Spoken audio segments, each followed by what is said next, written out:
तत्त्वचिन्मैः श्रीवेङ्कटेश शरणं शरणं प्रपद्ये। ताम्रोदराद्युतिपराजितपद्मरागौ बाह्ये महोभिरविभूतमहेन्द्रनीलौ उद्यन्यकांशुभिरुदस्तशशाङ्कभासौ श्रीवेङ्कटेश शरणं शरणं प्रपद्ये।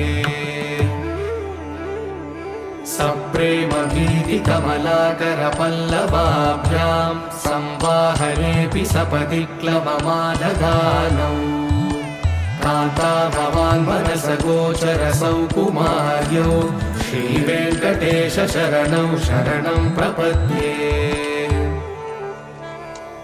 लक्ष्मीमहीतदनुरूपनिजानुभावनीलादिदिव्यमहिषीकरपल्लवानाम् आरुण्यसङ्क्रमणतः किल सान्द्ररागौ श्रीवेङ्कटेश शरणं शरणं प्रपद्ये।